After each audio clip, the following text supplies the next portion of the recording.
नमस्कार दोस्तों, आपको हमारे चैनल एनालिसिस साइंस में स्वागत किया जाता है। चलिए वीडियो को शुरू करते हैं। आज हम यहाँ पर जो है बीएससी थर्ड सेमेस्टर एग्जामिनेशन 2023-24 का केमिस्ट्री का वो भी साल पेपर पढ़ेंगे। पेपर यहाँ पर नेम है chemical dynamics and coordination chemistry. तो चलिए वीडियो को शुरू करते हैं। वीडियो को शुरू करने से पहले बता दें, इसके पहले हमने जो यहाँ पर BSc third semester chemistry, physics और मैथमेटिक्स सभी के मॉडल पेपर अपलोड कर दिए हैं। केमिस्ट्री के हमने यहाँ पर 2 मॉडल पेपर अपलोड कर दिए हैं, दोनों को जरूर देख लीजिएगा। डिस्क्रिप्शन में आपको बीएससी पेपर की प्लेलिस्ट मिल जाएगी, वहाँ से आप जा कर के सभी पेपर देख सकते हैं। और यहाँ पर हमने मैथ का भी सोल्यूशन पेपर भी दिया था, यदि आप उसको देखना चाहते हैं तो उसको भी देख सकते हैं। तो चलिए वीडियो को शुरू करते हैं। सिर्फ यहाँ पर आज हम यहाँ पर जो है बीएससी थर्ड सेमेस्टर एग्जामिनेशन 2023 का केमिस्ट्री है, वो भी साल पेपर पढ़ेंगे। हमने जो मॉडल पेपर अपलोड किया था उन फर्स्ट और सेकंड दोनों मॉडल पेपर में से जो मोस्ट इंपॉर्टेंट क्वेश्चन है उन्हीं का यहाँ पर हम सोल्यूशन देंगे। तो चलिए यहाँ से हम एक एक करके इसका सोल्यूशन देते हैं। देखिए पेपर नेम है यहाँ पर chemical dynamics and coordination chemistry. चलिए यहाँ से हम वीडियो को भी स्टार्ट करते हैं। देखिए यहाँ पर 2 घंटे का पेपर होगा। मैक्सिमम मार्क जो है वह 75 अंकों का ही होगा। तो चलिए यहाँ से हम यह पेपर जो है आपका 3 सेक्शन में डिवाइड होगा, सेक्शन ए, सेक्शन बी और सेक्शन सी। तो चलिए यहाँ से सबसे पहले हम सेक्शन ए पढ़ेंगे। सेक्शन ए है यहाँ पर खंड आ, very short answer type question होगा, अति लघु उत्तरीय प्रश्न होगा। तो चलिए यहाँ से हम सेक्शन ए में ध्यान से देखिएगा। यहाँ पर नोट में क्या दिया गया है कि सेक्शन ए में आपको टोटल 5 क्वेश्चन दिए जाएंगे, जिनमें से सिर्फ आपको 3 ही क्वेश्चन का आंसर देना है। यहाँ पर हम 5 क्वेश्चन का आंसर बताएंगे, आपको सिर्फ 3 ही क्वेश्चन का आंसर देना है पेपर में। और यहाँ पर जो सब सीमा होगी वह 50 वर्ड में एक क्वेश्चन का आंसर आपको लिखना है। यदि आप एक क्वेश्चन का आंसर देंगे तो आपको टोटल 3 मार्क्स मिलेंगे। यदि 3 क्वेश्चन का आंसर देंगे तो आपको टोटल यहाँ पर 9 मार्क्स मिलेंगे। चलिए यहाँ से हम क्वेश्चन शुरू स्टार्ट करते हैं। देखिए पहला क्वेश्चन है यहाँ पर, पहला है कि यहाँ पर right the short note on the following. यहाँ पर आपको सभी के बारे में शॉर्ट नोट ही लिखना है। क्वेश्चन यहाँ पर पहला स्टार्ट होगा कि यहाँ पर फर्स्ट का 1 का ए है यहाँ पर डिफरेंस बिटवीन आर्डर एंड मॉलिक्युलरिटी। यहाँ पर जो है आर्डर ऑफ रिएक्शन एंड मॉलिक्युलरिटी के बीच में आपको जो है यहाँ पर अंतर बताना है। तो चलिए यहाँ पर आणविकता एवं कोटि में अंतर बताइए, इन दोनों के बीच में आपको अंतर बताना है। तो चलिए स्टार्ट करते हैं। यहाँ पर अंतर क्या होगा, यहाँ से सबसे पहले हेडिंग डालेंगे difference between order and molecularity of reaction. First यहाँ पर जो है इसका अंतर है, आर्डर ऑफ रिएक्शन होता है is the sum of coefficient of reacting species involved in the rate of reaction. यहाँ पर जो है यहाँ पर दिया गया है कि आर्डर ऑफ रिएक्शन कोटि का जो क्रम दर होगा वह समीकरण में शामिल होता है प्रतिक्रियाशील प्रजातियों के गुणांक, अर्थात उसका जो यहाँ पर कोफिशिएंट, सम ऑफ कोफिशिएंट गुणांकों का योग यहाँ पर होता है। यहाँ पर रेट ऑफ रिएक्शन जो होता है, यहाँ पर प्रतिक्रिया का क्रम दर जो होता है वह समीकरणों में शामिल प्रतिक्रियाशील प्रजातियों के गुणांक का योग होता है। और यहाँ पर जो मॉलिक्युलरिटी होता है, मॉलिक्युलरिटी क्या होता है कि molecularity is the number of reacting species involve होता है simultaneous collision is an elementary या आर सिंपलेस्ट।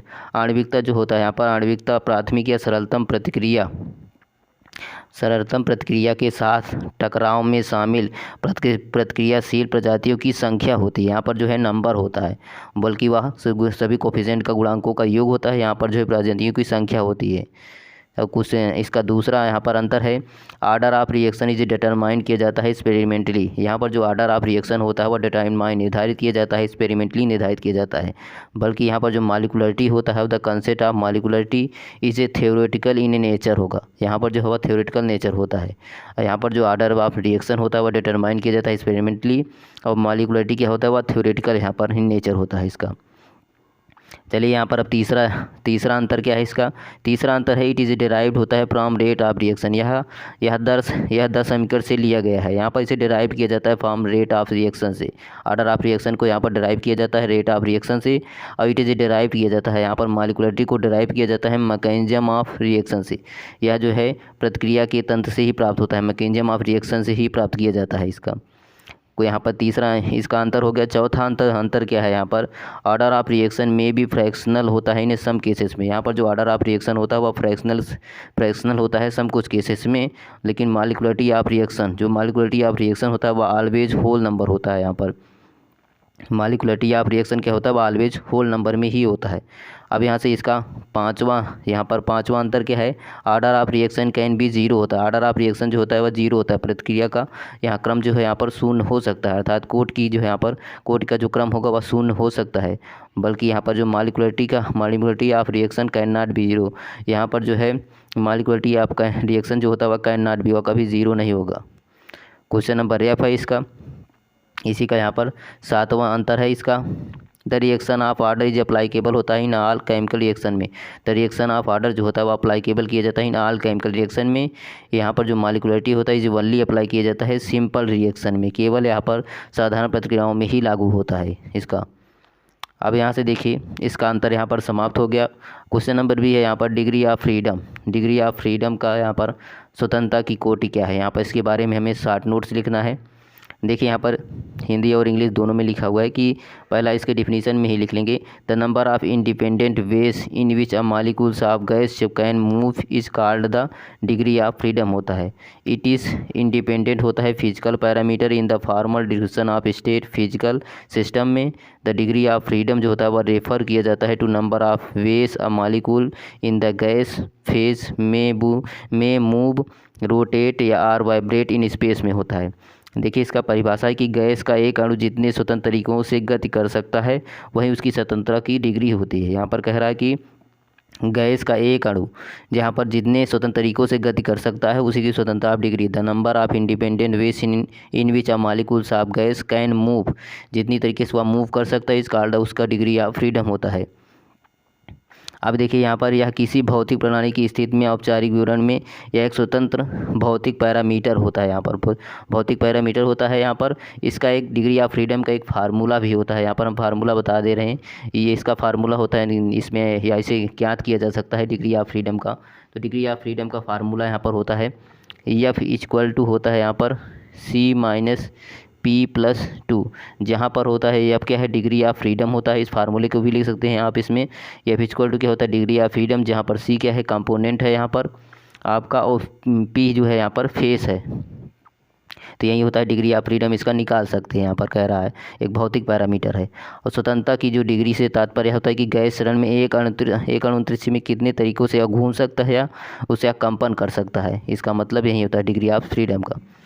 अब यहाँ से देखिए इसका तीसरा शॉर्ट नोट्स है यहाँ पर रूट मीन स्क्वायर वेलोसिटी। यह क्वेश्चन मोस्ट इंपॉर्टेंट है, यह कई बार आ चुका है कि रूट मीन स्क्वायर वेलोसिटी के बारे में आपको शॉर्ट नोट लिखना है। तो देखिए रूट मीन स्क्वायर वेलोसिटी क्या है यहाँ पर, root mean v square velocity it is define किया जाता है the square root of mean square of different velocity. यहाँ पर square root of mean of the square of different velocity होता है। इट इज़ जिसे यूजुअली डिनोट किया जाता है यहाँ पर रूट मीन स्क्वायर वेलोसिटी को डिनोट किया जाता है यू से। यहाँ पर like the average velocity can be express किया जाता है इन्हें टू डिफरेंट वेज में। यहाँ पर लाइक जैसे the average velocity can be express किया जाता है टू डिफरेंट वेज में। तो यहाँ पर पहला देखिए रूट मीन स्क्वायर वेलोसिटी का फार्मूला कैसे डिराइव करेंगे। यहाँ पर एज्यूमिंग ऑल द यदि एन मॉलिक्यूल्स हो to have a different velocity, यहाँ पर एन मॉलिक्यूल्स हो डिफरेंट वेलोसिटी हो, जहाँ पर V1 V2 डॉट Vn है, यहाँ पर ये सेंटीमीटर पर सेकेंड है। तो वी है यहाँ पर जो है मॉलिकुलर यहाँ पर जो है root mean square velocity is equal हो जाता है, इसका फार्मूला होता है यहाँ पर root U equal to root होता है यहाँ पर V1 square V2 square plus dot Vn square होता है अपान n होता है, इसका फार्मूला ये ज्यूमिंग। यदि यहाँ पर n मॉलिक्यूल्स हो जाएं डिफरेंट वेलोसिटी, यदि V1 V2 V3 dot Vn हो जाएं सेंटीमीटर पर सेकेंड में, तो इसका फार्मूला होता है यहाँ पर, इसका फार्मूला होगा U root mean square velocity U equal to हो जाता है under root V1 square V2 square plus dot Vn square upon n। यहाँ पर जहाँ पर n क्या है नंबर ऑफ मॉलिक्यूल्स है, और यहाँ पर V1 V2 सभी डिफरेंट वेलोसिटी होते हैं नंबर ऑफ मॉलिक्यूल के। अब यहाँ से देखिए क्वेश्चन इसी का बी जो पार्ट है कि एज्यूमिंग यदि कर लिया जाए कि N1 मॉलिक्यूल्स हो, N1 मॉलिक्यूल्स हैं जिसकी वेलोसिटी यहाँ पर V1 हो जाए, यदि N2 मॉलिक्यूल्स हो तो उसकी वेलोसिटी V2 हो जाए, तो सो ऑन डॉट तो तब उसकी जो है रूट मीन स्क्वायर वेलोसिटी का फार्मूला क्या हो जाएगा, इसका फार्मूला यहाँ पर हो जाएगा, यहाँ पर इसका फार्मूला हो जाएगा N1 यहाँ पर N1 V1 स्क्वायर हो जाएगा, N2 V2 स्क्वायर हो जाएगा प्लस डॉट यहाँ पर हो जाएगा डॉट यहाँ पर डॉट हो जाएगा। उसके बाद यहाँ पर अपान हो जाएगा N1 plus N2 plus N3 dot dot dot हो जाएगा यहाँ पर। इसे यहीं इसका फार्मूला यहाँ पर प्राप्त हो जाएगा। जब इसकी N1 मालिक्यूल्स के लिए V1 वेलोसिटी हो जाए, N2 मालिक्यूल से V2 वेलोसिटी हो जाए, डॉट डॉट सो ऑन हो जाए, तब जो है यहाँ पर रूट में स्क्वायर वेलोसिटी का फार्मूला होता है root N1 V1 square plus N2 V2 square plus dot dot dot so on, यहाँ पर हो जाएगा सो ऑन। उसके बाद अपान में N1 N2 plus N3 dot dot so on हो जाएगा, यही इसका फार्मूला हो जाएगा यहाँ पर। अब यहाँ से देखिए चौथा यहाँ पर पार्ट है, क्वेश्चन नंबर डी है। यहाँ पर क्वेश्चन नंबर डी है, यहाँ पर डिफाइन यहाँ देखिए कोलेस्टिक लिक्विड क्रिस्टल। यहाँ पर जो है कोलेस्टिक लिक्विड क्रिस्टल के बारे में अब शॉर्ट नोट लिखना है। तो देखिए यहाँ पर कोलेस्टिक लिक्विड क्रिस्टल क्या है। यहाँ पर एक कोलेस्टिक लिक्विड क्रिस्टल इज देखिए cholesteric liquid crystal is a type of liquid crystal. यहाँ पर जो है कोलेस्टिक लिक्विड क्रिस्टल क्या होता है, एक टाइप होता है लिक्विड क्रिस्टल का with helical structure and which therefore chiral. यहाँ पर जो है कोलेस्टिक लिक्विड क्रिस्टल एक प्रकार का लिक्विड क्रिस्टल होता है जिसमें एक पेचदार हेलिकल स्ट्रक्चर अर्थात पेचदार संरचना होती है, विच इज़ देयर फोर इसे कीरल, यहाँ पर इसीलिए यहाँ से कीरल कहा जाता है। अब cholesteric liquid crystal also known as chiral nematic liquid crystal.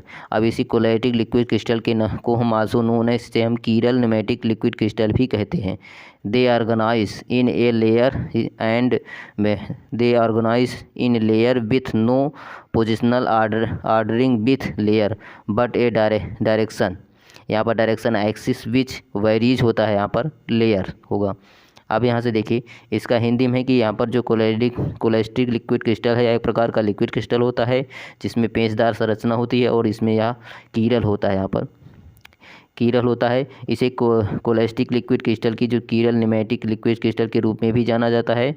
ये जाना जाता है या परतों में व्यवस्थित होता है, यह परतों में व्यवस्थित होता है। परतों के भीतर कोई भी स्थितिगत क्रम नहीं होता लेकिन एक निर्देशक अक्ष होता है जो परतों के साथ या बदलता रहता है, इसी को हम यहाँ पर लिक्विड क्रिस्टल कहते हैं। अब यहाँ से देखिए पांचवा इसका शॉर्ट नोट है कोऑर्डिनेशन नंबर। यह क्वेश्चन कई बार आ चुका है, कोऑर्डिनेशन नंबर के बारे में शॉर्ट नोट लिखना है। तो इसकी परिभाषा क्या होगी, यहाँ पर सोल्यूशन में सबसे पहले कोऑर्डिनेशन नंबर हेडिंग डालेंगे, उसके बाद यहाँ पर आप लिखेंगे number of atoms ions or molecules.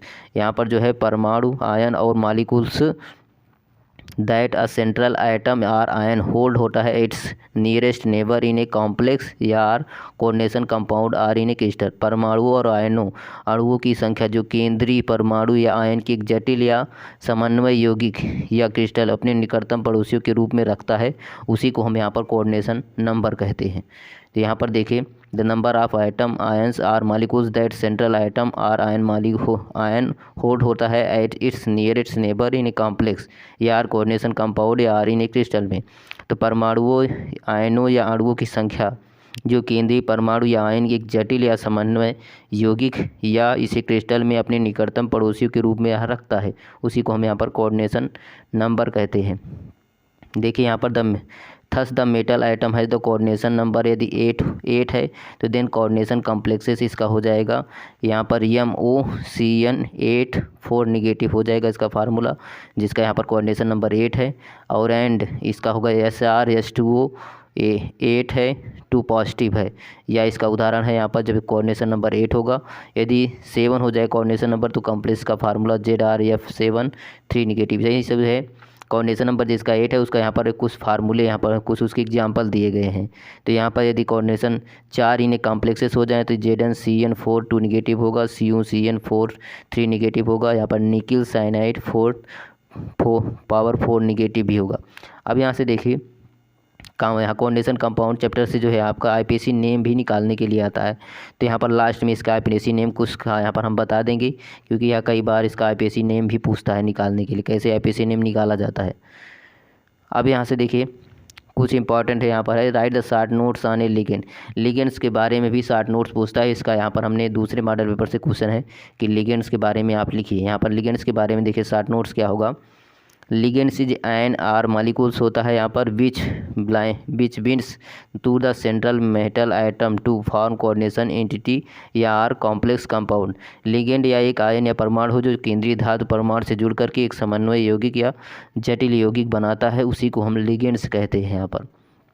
देखिए ligand is ion or molecules होता है which binds to the central metal atom to form the coordination entity or complex compound. Ligand एक आयन या अणु है जो केंद्रीय धातु परमाणु से जुड़ करके एक समन्वय इकाई या जटिल यौगिक बनाता है, उसी को लिगेंड्स कहते हैं। इसका यहाँ पर या इस एक डिफिनीसन और है। यहाँ पर एक ग्रुप या or ion or molecules coordinated to central atom. यहाँ पर जो कोऑर्डिनेटेड होता है सेंट्रल आइटम या or molecules in a complex, उसी को हम लिगेंड कहते हैं। एग्जाम्पल यहाँ पर देखिए कुछ लिगेंड के यहाँ पर नाम दिए गए हैं। एग्जाम्पल जैसे आयनिक लिगेंड से जैसे यहाँ पर fluorine negative, chlorine 1 negative, bromine 1 negative, iodine 1 negative, सभी के यहाँ पर लिगेंड दिए गए हैं। जिसका यहाँ पर देखिए यहाँ पर cyanide negative, OH negative, NH2 negative है। न्यूट्रल लिगेंड, यहाँ पर न्यूट्रल लिगेंड क्या होता है जैसे अमोनिया NH3, H2O जल, यहाँ पर हो जाता है नाइट्रोजन डाइऑक्साइड, NO यहाँ पर नाइट्रोजन मोनोऑक्साइड है, CO कार्बन मोनोऑक्साइड। इसका फार्मूला ये सभी जो है न्यूट्रल लिगेंड्स हैं। यहाँ पर लिगेंड्स के प्रकार कई बार पूछता है, ध्यान रखना। यहाँ पर एक प्रकार यहाँ पर हम बता दे रहे हैं, व्हाट आर एविडेंट लिगेंड्स, अर्थात उभयदंती लिगेंड्स क्या है, इसके बारे में कई बार क्वेश्चन पूछा गया है। तो यहाँ पर आप लिगेंड्स के और भी प्रकार किताब से पढ़ लीजिएगा। यहाँ पर कुछ जो पूछे जाते हैं वही हम यहाँ पर बता दे रहे हैं। यहाँ पर उभयदंती लिगेंड्स किसे कहते हैं, इसका फार्मूला यहाँ पर इसका यहाँ पर डिफिनीसन में बताएंगे। देखिए इसकी डिफिनीसन क्या है। Evident ligands are a those ligands होता है, यह एक ऐसा लिगेंड होता है that can attach the same self to the other central metal atom through two different atom से। यहाँ पर कह रहा है कि एविडेंट लिगेंड्स वे लिगेंड होते हैं दो अलग अलग परमाणुओं के मध्य से खुद को अन्य केंद्रीय धातु परमाणुओं से जोड़ सकते हैं, उन्हीं को हम यहाँ पर उभयदंती लिगेंड्स या इसे एविडेंट लिगेंड्स भी के नाम से जानते हैं। इसका एग्जाम्पल जैसे for example NO2 nitrogen dioxide group यहाँ कैन अटैच होता है self through nitrogen and oxygen से, यही जो है इसका उदाहरण होता है NO2 ग्रुप का यहाँ पर। और उदाहरण के लिए देखिए NO2 समूह नाइट्रोजन और ऑक्सीजन के माध्यम से खुद को जोड़ सकता है, यह जो है इसीलिए उभयदंती लिगेंड्स है। अब यहाँ से देखिए एक शॉर्ट नोट्स और है, या लॉन्ग में भी कई बार क्वेश्चन आ चुका है, मतलब यहाँ पर सेक्शन B पार्ट में कई बार क्वेश्चन आ चुका है कि डिफाइन कीजिए आइडियल एंड रियल गैस। यह हम क्वेश्चन मोस्ट इंपॉर्टेंट यह भी है। यहाँ पर कह रहा है कि आइडियल गैस इज एक गैस होता है with very simple relationship between pressure, volume and temperature. यह आदर्श गैस बहुत सरल संबंध दबाव, आयतन और तापमान के बीच यह संबंध बताता है। तो आइडियल गैस का एक फार्मूला होता है यहाँ पर PV इक्वल टू यहाँ पर NRT, या आइडियल ही गैस का फार्मूला होता है। जहाँ पर यदि यहाँ पर पूछता है कि आइडियल गैस का फार्मूला लिखिए तो PV इक्वल टू NRT। यहाँ पर आइडियल गैस देखिए, यहाँ पर प्रेशर है, वॉल्यूम, और यहाँ पर देखिए R यहाँ पर कांस्टेंट है, यहाँ पर गैस कांस्टेंट है, गैस स्थिरांक यहाँ पर है, और T यहाँ पर जो है टेम्परेचर है। तो देखिए यहाँ पर प्रेशर, वॉल्यूम और टेम्परेचर के बीच जो संबंध होता है वही फार्मूला है PV इक्वल टू NRT।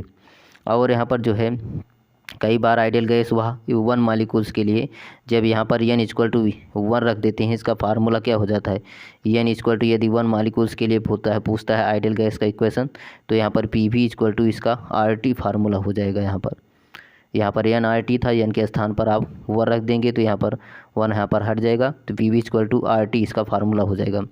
अब यहाँ से देखिए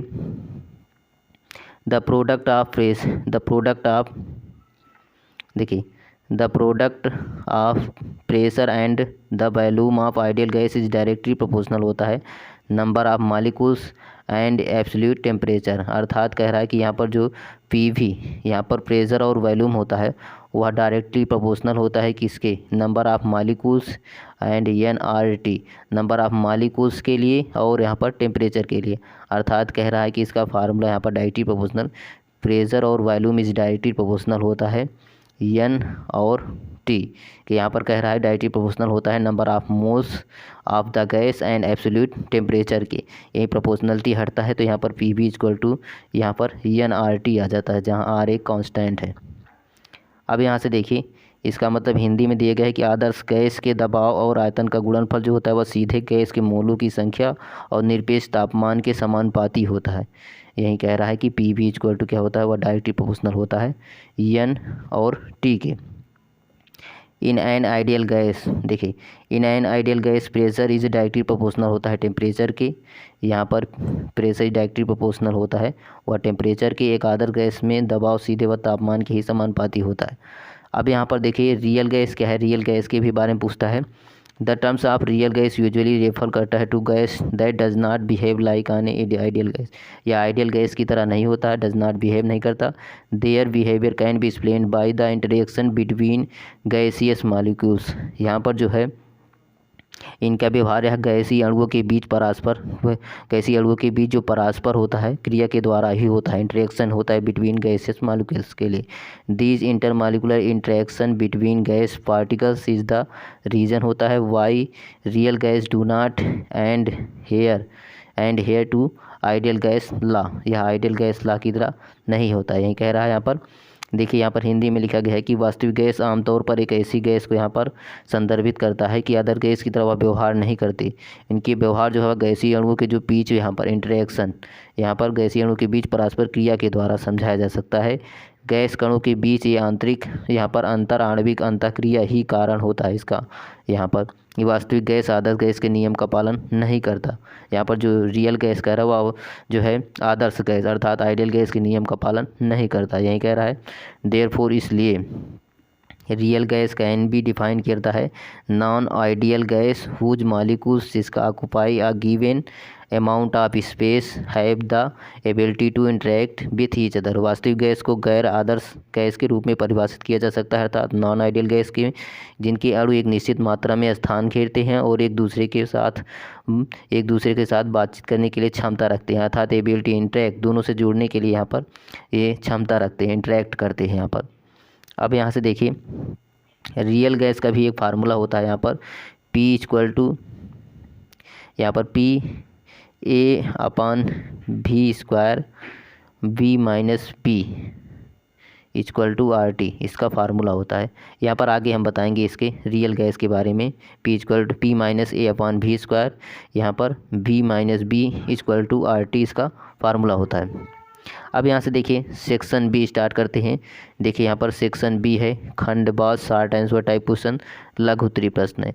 देखिए यहाँ पर सेक्शन बी में आपको टोटल आपको 7 क्वेश्चन दिए जाएंगे जिनमें से सिर्फ आपको क्या करना है 4 ही क्वेश्चन का आंसर देना है। ध्यान रखना है यहाँ पर सिर्फ 4 ही क्वेश्चन का आंसर देना है और एक क्वेश्चन का यदि आप आंसर देंगे तो आप 9 मार्क्स मिलेंगे। यदि 4 क्वेश्चन का आंसर आप देंगे तो टोटल आपको जो है 9 चौक 36 मार्क्स मिलेंगे। इस सेक्शन से आपको सबसे ज़्यादा मार्क्स मिलते हैं, तो ध्यान रखना है यहाँ पर इस सेक्शन से आपको सबसे ज़्यादा मार्क्स मिलेंगे।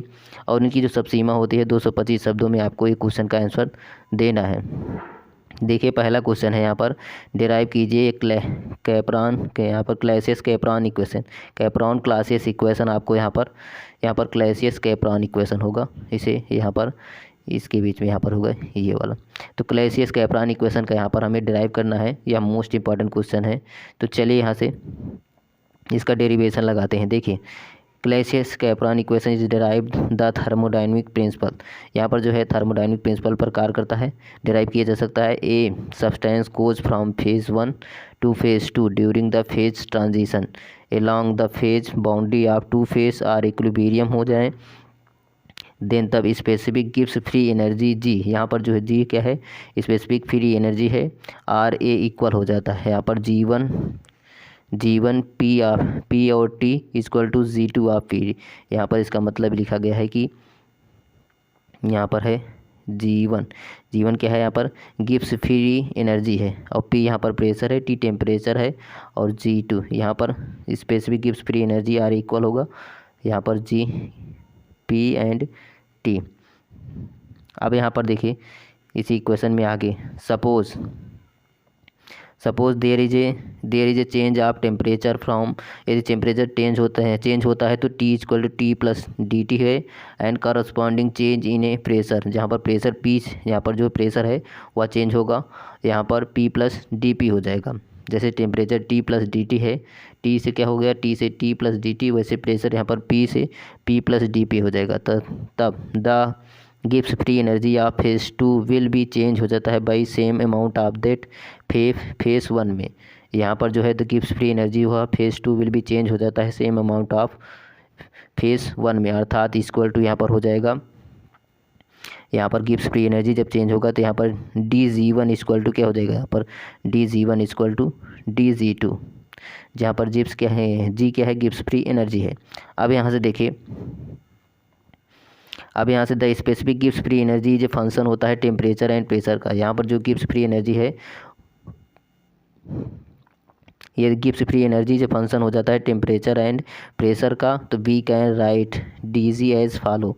यहाँ पर कह रहा है गिब्स फ्री एनर्जी यदि फंक्शन हो जाए यहाँ पर टेम्परेचर एंड प्रेशर का, तब यहाँ पर जो है इसका फार्मूला यहाँ पर चेंज करेंगे तो डी जी इक्वल टू यहाँ पर है del G by del T at constant यहाँ पर पी होगा। अर्थात यह कह रहा है कि डेल जी इक्वल टू क्या हो जाएगा, यहाँ पर del G upon del T हो जाएगा at constant P into D T है, प्लस और यहाँ पर हो जाएगा del G by del P at constant T D P. यही लिखा गया है फार्मूला। अब यहाँ से देखिए, यहाँ पर del G by del T at constant P, यहाँ पर ये वाला del G by del T at constant P जो होता है वाई इक्वल होगा माइनस एस के, और del G by del P at constant T जो है इक्वल होगा वी अर्थात वैल्यूम के। तब इस फार्मूले को हम कैसे लिखेंगे, यहाँ पर इस फार्मूले का यहाँ हो जाएगा, यहाँ पर यह फार्मूला हो जाएगा यहाँ पर, यदि यहाँ पर del G by del T at constant P ये माइनस एस की इक्वल है तो यहाँ पर हो जाएगा डेल जी इक्वल हो जाएगा माइनस एस डी टी हो जाएगा, प्लस और यहाँ पर del G by del P at constant T क्या है, वैल्यूम वी के इक्वल है तो वी डी पी हो जाएगा। तो इस फार्मूले को लिखेंगे यहाँ पर हम आगे, सच दैट यहाँ पर हमने यही लिखा है। अब आगे there for the equilibrium condition for become, यहाँ पर इक्विलिब्रियम कंडीशन लगाया जाता है, तब यहाँ पर इसका फार्मूला क्या हो जाएगा, यहाँ से इक्विलिब्रियम कंडीशन लगाएंगे तो यहाँ पर जो है डेल जी, यहाँ पर del G one equal to del G two, वही वाला फार्मूला यहाँ पर लगाएंगे तो इक्विलिब्रियम कंडीशन के लिए यहाँ पर हो जाएगा, इसका फार्मूला चेंज हो जाएगा minus S one D T minus S one D T plus V one D P equal to हो जाएगा minus S two D T plus V two D P हो जाएगा। यही इसका फार्मूला हो जाएगा। इक्विलिब्रियम कंडीशन अप्लाई करेंगे तब यहाँ पर देखिए हमने यही लिखा है ये वाला minus S one D T plus V one D P equal to minus S two D T plus V two D P हो जाएगा। अब यहाँ से देखिए माइनस एस वन और एस टू यहाँ पर है, इसको एस टू को इस तरफ ले आएंगे और माइनस कॉमन लेंगे तो S one minus S two हो जाएगा। यहाँ पर हो जाएगा S one minus S two हो जाएगा जब माइनस कॉमन लेंगे यहाँ पर, और यहाँ पर डी टी हो जाएगा इज इक्वल हो जाएगा, और यहाँ पर वी टू को भी इस तरफ ले आएंगे तो क्या हो जाएगा, यहाँ पर प्लस हो जाएगा, फिर यहाँ पर हो जाएगा V one minus V two, V one तो पहले से ही प्लस में था तो V one minus V two हो जाएगा इंटू डी पी हो जाएगा इक्वल टू इस तरफ जीरो हो जाएगा। अब यहाँ से देखिए, अब इसी को यहाँ पर हम इसे अलग करेंगे तो यहाँ पर जो माइनस है यहाँ पर प्लस हो जाएगा, देन तब चेंज हो जाएगा del P by del T. यहाँ पर इसको अलग करेंगे, उसके बाद डेल पी को यहाँ पर डेल टी को इस तरफ नीचे की तरफ लाएंगे तो del P by del T हो जाएगा। तब वी वन यहाँ पर हो जाएगा S one minus S two upon V one minus V two हो जाएगा यहाँ पर। अब यहाँ से देखिए इसका फार्मूला चेंज हो जाएगा, यहाँ पर इसका फार्मूला यही हो जाएगा। अब यहाँ पर देखिए, अब यहाँ पर देखिए जो एस वन एस टू है यहाँ पर वह एंट्रोपी है, यहाँ पर the entropy change associate with the phase transition. यहाँ पर एस वन एस टू क्या एंट्रोपी है तो S one minus S two को यहाँ पर चेंज किया जाता है एंट्रोपी, इसे H one minus S two के फॉर्म लिखेंगे। अर्थात कह रहा है कि S one minus S two is equal, इसे हम चेंज इन एंट्रोपी अर्थात H one minus S two upon T होता है। तो इसी को यहाँ पर हम H one minus S two को क्या लिख देंगे, डेल एच हो जाएगा, यहाँ से डेल एच अपान क्या है टी है तो अपान टी हो जाएगा। इसी को हमने यहाँ पर इस तरफ लिखा है। अब जहाँ पर जो है डेल एच क्या है, लेटेंट हीट है, यहाँ पर जो डेल एच है क्या है, लेटेंट हीट है, यहाँ पर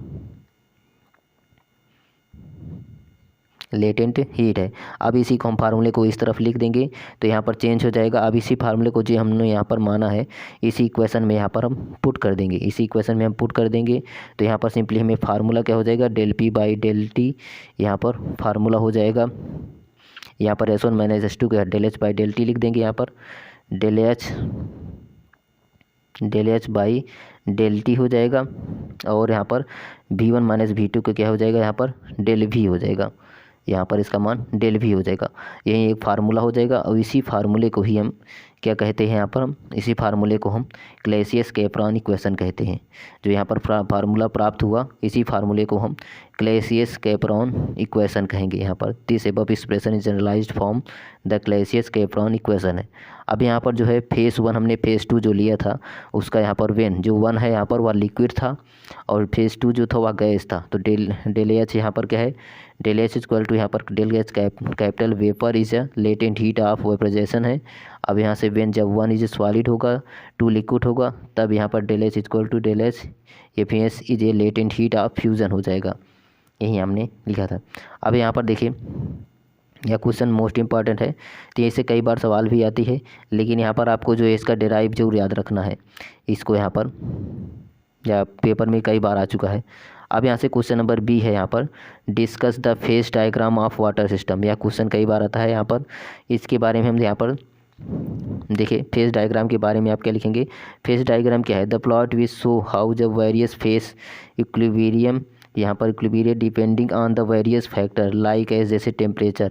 यहाँ पर जब वेरियस फेज यहाँ पर जो इक्विलिब्रियम करने से डिपेंड करता है वेरियस फैक्टर पर, लाइक जिसमें यहाँ पर टेम्परेचर होगा, प्रेशर होगा and composition is the called phase diagram. इसी को हम फेज डायग्राम कहते हैं। यहाँ पर जो है यहाँ पर फेज डायग्राम जो दिखाता है कि तापमान, दबाव और संरचना जैसे विभिन्न कारकों के आधार पर विभिन्न चरण संतुलन कैसे होता है यहाँ पर, उसी को हम यहाँ पर फेज डायग्राम कहते हैं। अब यहाँ से देखिए फेज डायग्राम आप हमें वाटर सिस्टम का पढ़ना है, तो वाटर सिस्टम के बारे में यहाँ पर हम थोड़ा बता देंगे और उसके आगे यहाँ पर विस्तार कर लीजिएगा। यहाँ पर हम चित्र दिखा देंगे आपको। द वाटर सिस्टम इज एक वन कंपोनेंट। यहाँ पर वन वाटर सिस्टम क्या है, वन कंपोनेंट सिस्टम होता है। H2O is only chemical component present होता है। तो देखिए जल यहाँ पर जो जल पर ऐसी यहाँ पर वन का ऐसा कंपोनेंट है जो H2O एकमात्र ऐसा रासायनिक घटक मौजूद है। There are a 3 phases generally, या 3 फेसेस में होता है, प्रेजेंट होता है। नेमली जैसे सॉलिड में होगा तो उसे हम आइस जैसे बर्फ़ कहते हैं, लिक्विड में जब होगा तब वह वाटर में होगा, एंड गैस होगा स्टीम या वेपर में होगा जिसे भाप कहते हैं, वाष्प। तो यहाँ पर जो वाटर होगा वह 3 फेजेस में होता है, सॉलिड, लिक्विड एंड गैस, अर्थात आइस में भी, वाटर में भी और गैस में भी। तो इसीलिए यहाँ पर इसी को हम यहाँ पर वाटर सिस्टम इसीलिए यहाँ पर कहा गया है, यहाँ पर वाटर सिस्टम। अब यहाँ से देखिए phase diagram of water system के लिए हम यहाँ पर फिगर दिखा दे रहे हैं। यहाँ पर हेडिंग डालेंगे ये फिगर। आगे यहाँ पर हम ज़्यादा कुछ इसमें से बताएंगे, ये वीडियो बहुत बड़ा हो जाएगा।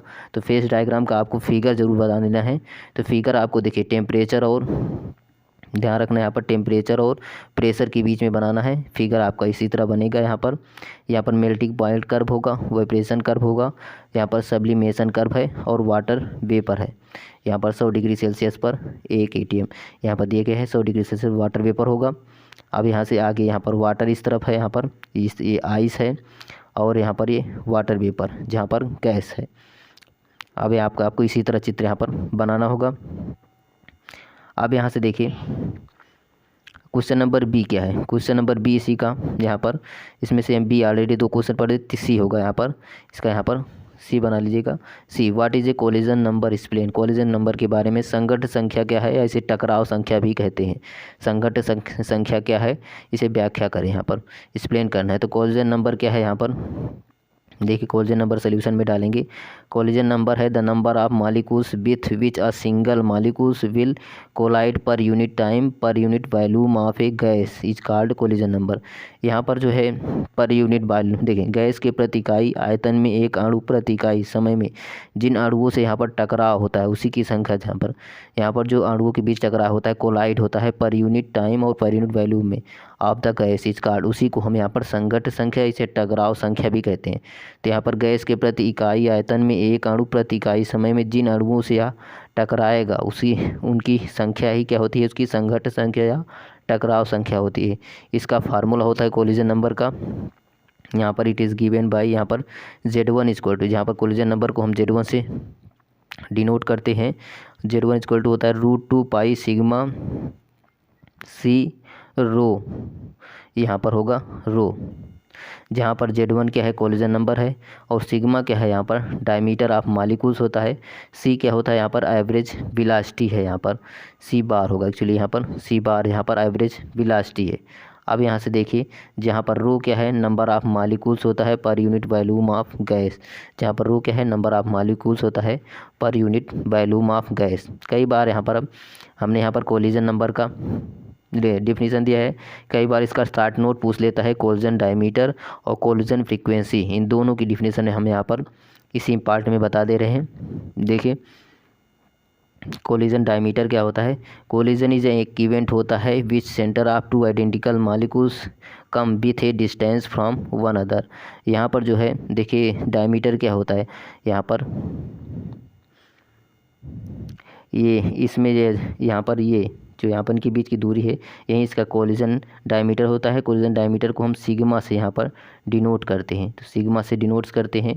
तो संघट्ट व्यास क्या है, टकराव की एक ऐसी घटना जिसमें दो समान अणुओं के केंद्र एक दूसरे से दूरी पर आ जाते हैं, तभी वह जो है उसका कोलिजन डायमीटर होता है। तो कोलिजन डायमीटर देखिए, यहाँ पर केंद्र है, यहाँ पर केंद्र, इन दोनों के बीच की दूरी ही जो है यहाँ पर इसका संघट्ट कोलिजन डायमीटर या टकराव व्यास कहलाता है। तो यहाँ पर इसी को हम सिग्मा से डिनोट करते हैं। Sigma which is a distance होता है between centre of the molecules at the points of closest approach is called the collision diameter. इसी को हम कह रहे हैं कोलिजन डायमीटर कहते हैं। अब यहाँ से देखिए, अब यहाँ पर देखिए कोलिजन फ्रीक्वेंसी क्या है, संघट्ट की आवृत्ति क्या है। It is number of molecules collision occurring पर unit time per unit volume of gas. यहाँ पर आगे एक गैस के प्रति इकाई आयतन पर प्रति इकाई समय में होने वाले आणविक टकराव की जो संख्या होती है, वहीं उसका कोलिजन फ्रीक्वेंसी होती है। The total number of molecules colliding per unit volume और per unit time is obtained by multiplying collision number by the number of density rho. यहाँ पर प्रति इकाई आयतन के प्रति इकाई समय में टकराने वाले अणुओं की जो कुल संख्या होती है, उसकी संघट्ट संख्या को हम संख्या घनत्व रो से गुणा करने पर प्राप्त की जाती है, उसी को हम फ्रीक्वेंसी कहते हैं। यहाँ पर the total number of colliding molecules Z1 equal to होता है √2 pi sigma C rho square हो जाएगा। यहाँ पर इसका total number of colliding molecules since each collision is involve होता है two molecules same type of the number of collision is given by 1/2 of this हो जाता है। तो यहाँ पर Z1 equal to 1/2 1/2 √2 pi sigma C, यहाँ पर रो स्क्वायर हो जाएगा। चलिए यहाँ पर अब इसूलेट पढ़ते हैं। थ्योरी ऑफ ट्रांस इफेक्ट क्या है, ट्रांस इफेक्ट के बारे में हम यहाँ पर पढ़ते हैं। देखिए, ट्रांस प्रभाव के सिद्धांतों का वर्णन करना है। यहाँ पर ट्रांस इफेक्ट के बारे में आपको यहाँ पर सिद्धांतों जो है उसके वर्णन करना है। तो चलिए यहाँ पर ट्रांस इफेक्ट के बारे में पढ़ते हैं। देखिए, ट्रांस इफेक्ट पहले क्या है, the ability of attached group to direct the substitution into position trans अर्थात opposite to itself is called the trans effect होगा। सच ऐसे group as marked effect on the rate of reaction. देखिए, किसी संलग्न समूह की जो प्रतिस्थापन को अपने से विपरीत स्थिति में निर्देशित करने की जो क्षमता होती है, वही होता है इसका ट्रांस प्रभाव कहलाता है। यहाँ पर कह रहा है किसी संलग्न समूह, अर्थात यहाँ पर जो पोजीशन ट्रांस दिया गया है, संलग्न समूह में प्रतिस्थापित करने को अपने से विपरीत स्थिति में, अपने से जो है यहाँ पर अपोजिट साइड विपरीत स्थिति में निर्देशित करने की जो क्षमता होती है, यहाँ पर एबिलिटी होती है, उसी को हम ट्रांस प्रभाव कहते हैं। और यहाँ पर सच ऐसे group as marked effect at the rate of reaction होते हैं। ऐसे समूह का जो प्रतिक्रिया की दर होता है वह उल्लेखनीय प्रभाव डालता है, यहाँ पर मार्क्ड इफेक्ट करता है द रेट ऑफ रिएक्शन पर। तो आगे यहाँ पर है the theory of trans effect है। यहाँ पर as the trans effect is as the kinetic phenomena. यहाँ पर जो है यहाँ पर गतिज जो ट्रांस इफेक्ट होता है वह गतिज यहाँ पर प्रतिक्रिया गतिज घटना का प्रतिनिधित्व करता है। इट मस्ट बी अफेक्टिंग, जो अफेक्ट करता है एक्टिवेशन एनर्जी अर्थात सक्रियण एनर्जी ऑफ रिएक्शन, सक्रियण एनर्जी ऑफ अपक्रियक पर। And which is the difference होता है बिटवीन एनर्जी, यह इन दोनों के बीच जो है difference between energy of the reactant ground state and first transition state. यहाँ पर जो है ग्राउंड स्टेट और फर्स्ट ट्रांजिशन स्टेट के बीच जो यहाँ पर अंतर को दर्शाता है। The stability of ground state, the stability of ground state जो होता है वह before of substitution and the transition state होता है। The activation energy of reactant can be the lower होता है इन अदर ऑफ 2 वेज में, यहाँ पर 2 वेज में होगा। तो चलिए यहाँ से हम पढ़ते हैं। देखिए, इसका हिंदी में है कि चूँकि ट्रांस प्रभाव क्या है, एक गतिज घटना का प्रतिनिधित्व करता है। यह एक ऐसी प्रतिक्रिया की सक्रियण ऊर्जा को प्रभावित करता है जो कि यहाँ पर प्रतिक्रियाशील जमीनी अवस्था ग्राउंड स्टेट्स और पहली संक्रमण अवस्था फर्स्ट ट्रांजिशन स्टेट की ऊर्जा के जो बीच होता है वह अंतर होता है प्रतिस्थापन से पहले यहाँ पर जो है ग्राउंड स्टेट अर्थात ज़मीनी अवस्था और संक्रमण अवस्था की स्थिरता। किसी भी प्रतिक्रिया के लिए या संक्रियण ऊर्जा को दो तरीक़ों से कम किया जा सकता है, यही इसके यहाँ पर थ्योरी है। अब यहाँ पर देखिए जिसका दो तरीके से किया जाता है, जहाँ पर पहला दिया गया है by raising of energy of ground state of reactant. यहाँ पर बाई रेजिंग किया जाता है energy of ground state of reactant होता है। तो बाई वीकिंग यहाँ पर होता है the metal ligands bond trans to itself है। और यहाँ पर इसका बी पार्ट है by lowering the energy of transition state, by the lowering of the transition state होता है this can be done stabilising हो जाता है ट्रांजिशन स्टेट्स में। यही इसका जो है टू वेज है, दो तरीके हैं यहाँ पर। यही थ्योरी होता है आप थ्योरी ऑफ ट्रांस इफेक्ट। अब यहाँ से देखिए क्वेश्चन नंबर ई है इसका जो मोस्ट इम्पॉर्टेंट है, difference between valence bond theory and crystal field theory. यह क्वेश्चन कई बार आ चुका है, कई बार से 60 नोट में पूछता है कि valence bond theory and crystal field theory के बीच में आपको डिफरेंस क्या है, इसका अंतर आपको लिखना है। तो यहाँ पर जो है देखिए इसका अंतर के लिखें कैसे, या लॉन्ग में भी कई बार क्वेश्चन आ चुका है। तो सबसे पहले हेडिंग डालेंगे comparison valence bond theory and crystal field theory. The main points of comparison between valence bond theory and crystal field theory are a given है। यहाँ पर मेन पॉइंट से दिए गए हैं। यहाँ पर इसे आप इसे शॉर्ट में इसे हम CFT ही कह सकते हैं या VBT भी कह सकते हैं। CFT मतलब होता है क्रिस्टल फील्ड थ्योरी, VBT इसे हम वैलेंस बॉन्ड थ्योरी कहते हैं। अब यहाँ से देखिए इसका पहला अंतर क्या है। पहला अंतर है यहाँ पर the bond between metal ion and ligand is taken as purely electrostatic होते हैं। यहाँ पर जो क्रिस्टल फील्ड थ्योरी होता है इन सभी के बीच जो है यहाँ पर मेटल आयन और लिगेंड के बीच जो है यहाँ पर प्योरली इलेक्ट्रोस्टैटिक होता है, अर्थात धातु आयन और लिगेंड के बीच जो बंध होता है यहाँ पर पूरी तरह से क्या होता है इलेक्ट्रोस्टैटिक के रूप में होता है। यहाँ पर क्रिस्टल फील्ड थ्योरी में यहाँ पर जो मेटल आयन और लिगेंड के बीच जो है यहाँ पर होता है टेकन एज प्योरली इलेक्ट्रोस्टैटिक, बंध जो होता है वहाँ से पूरी तरह से इलेक्ट्रोस्टैटिक होता है। और इसी तरह वैलेंस बॉन्ड थ्योरी में क्या होता है the bond between metal ion and ligand taken as the purely covalent होता है। यहाँ पर जो है मेटल आयन और लिगेंड के बीच जो है यहाँ पर बंध होता है वह प्योरली कोवैलेंट होता है, अर्थात सहसंयोजक होता है। यहाँ पर यही कह रहा है कि धातु आयन जो होता है वह लिगेंड के बीच जो बंधन होता है बंध होता है बॉन्ड, वह पूर्णतः क्या होता है सहसंयोजक माना जाता है। यहाँ पर सहसंयोजक होता है और इसमें क्या होता है सिर्फ इलेक्ट्रोस्टैटिक के रूप में होता है क्रिस्टल फील्ड थ्योरी में। इसका पहला अंतर हो गया। दूसरा अंतर इसका क्या है crystal field theory it helps calculate किया जाता है stabilisation energy complex due to crystal field splitting. यह क्रिस्टल छेद विभाजन के कारण जो है स्थितीकरण जो है ऊर्जा को परिसरों की गणना करने में यह मदद करता है क्रिस्टल फील्ड थ्योरी। और यहाँ पर जो वैलेंस बॉन्ड थ्योरी है वह concept of crystal field stabilisation energy does not exist करता है।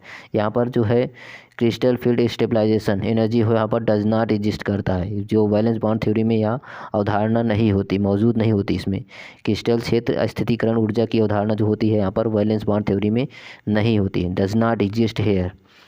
यहाँ से दूसरा इसका अंतर हो गया। तीसरा अंतर क्या है यहाँ पर, तीसरा अंतर है it taken into account splitting of D orbital of metal. या धातु के जो डी ऑर्बिटल के विभाजन में यहाँ पर मदद करता है, ध्यान में रखता है इसे। और यहाँ पर जो वैलेंस बॉन्ड थ्योरी में होता है it does not take into account the splitting of D orbital of metal. यह मदद नहीं करता डी ऑर्बिटल ऑफ मेटल, या धातु के जो डी ऑर्बिटल्स होते हैं विभाजन को यह ध्यान में नहीं रखता। डज नॉट यहाँ पर है does not take into account the splitting of D orbitals of metal. तीसरा अंतर इसका ये है। चौथा अंतर है यहाँ पर it explain satisfactorily the colour of complex. या कॉम्प्लेक्स के रंग कॉम्प्लेक्स का जो कलर होता है यहाँ पर रंग होता है वह संतोषजनक से यह समझता है, एक्सप्लेन करता है जो क्रिस्टल फील्ड थ्योरी होता है। बाकी यहाँ पर जो वैलेंस बॉन्ड थ्योरी होता है इट डज नॉट एक्सप्लेन करता है कलर ऑफ कॉम्प्लेक्स। जो कॉम्प्लेक्स का जो कलर होता है वह डज नॉट एक्सप्लेन करता है वैलेंस बॉन्ड थ्योरी। और इसमें जो है यहाँ पर कलर को यहाँ पर एक्सप्लेन करता है, सेटिस्फैक्टोरली है दिया गया, संतोषजनक ढंग से यहाँ पर समझता है, उसे एक्सप्लेन करता है क्रिस्टल फील्ड थ्योरी में जो कलर होता है कॉम्प्लेक्स का। अब यहाँ से देखिए पांचवा इसका आंसर है, इट डज़ नॉट कंसीडर किया जाता है कंसेप्ट ऑफ हाइब्रिडाइजेशन। यहाँ पर जो है हाइब्रिडाइजेशन मतलब संकरण, यहाँ पर कह रहा है कि क्रिस्टल फील्ड थ्योरी में यहाँ पर डज नॉट कंसीडर किया जाता है, crystal field does not consider किया जाता है कंसेप्ट ऑफ हाइब्रिडाइजेशन, या संकरण की अवधारणा पर विचार नहीं करता। क्रिस्टल फील्ड थ्योरी हुआ संकरण की, हाइब्रिडाइजेशन की यहाँ पर अवधारणा पर वह विचार नहीं करता। और यहाँ पर जो वैलेंस बॉन्ड थ्योरी होता है, इट कंसीडर, यहाँ पर कंसीडर किया जाता है concept of hybridisation of the orbital of the metal ion before complex formation. यहाँ पर कॉम्प्लेक्स फार्मेशन पहले जो है यहाँ पर धातु आयनिक की कक्षाओं के संकरण की अवधारणा पर यह विचार करता है, और यहाँ पर जो क्रिस्टल फील्ड थ्योरी है वह विचार नहीं करता। यही दोनों में अंतर है, पांचवा अंतर है। क्वेश्चन नंबर 6वां इसका अंतर है, इट एक्सप्लेन करता है effect of distortion in regular geometry of molecular. यहाँ पर जो है इस प्लेस यहाँ पर कह रहा है कि अणुओं की नियमित ज्यामिति अर्थात ज्योमेट्री को जैसे टेट्रागोनल ज्यामिति है विकृत के प्रभाव की यहाँ पर व्याख्या करता है, यहाँ पर व्याख्या करता है। और it is unable explain to distortion, यह व्याख्या नहीं करता, कह रहा है कि अणुओं की जो नियमित यहाँ पर कह रहा है नियमित रेगुलर ज्योमेट्री जो होती है ऑफ मॉलिक्यूल्स का हुआ यहाँ पर विकृत व्याख्या नहीं करता, असमर्थ होता है, इसमें अनेबल है।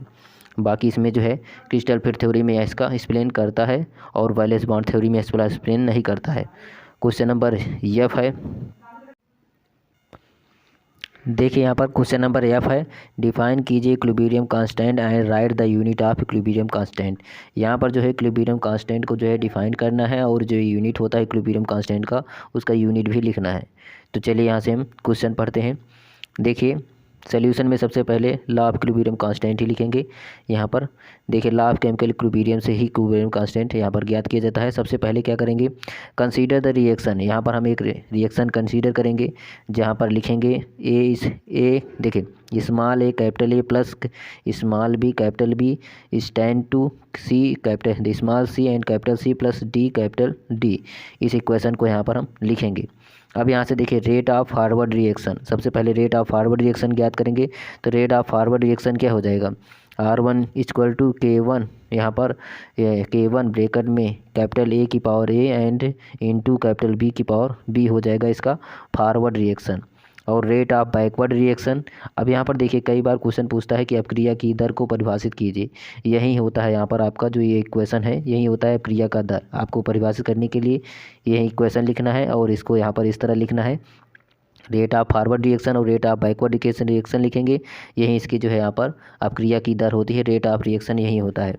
अब यहाँ से देखिए रेट ऑफ फॉरवर्ड रिएक्शन आप इस तरह ज्ञात करेंगे। रेट ऑफ फॉरवर्ड रिएक्शन में आपको सिर्फ ध्यान रखना है ये वाला, यहाँ पर ये वाला पार्ट लेना है। तो R1 equal to K1 capital A, यहाँ पर जो कैपिटल ए है कैपिटल ए की पावर स्मॉल ए हो जाएगी एंड इनटू कैपिटल बी की पावर स्मॉल बी हो जाएगी।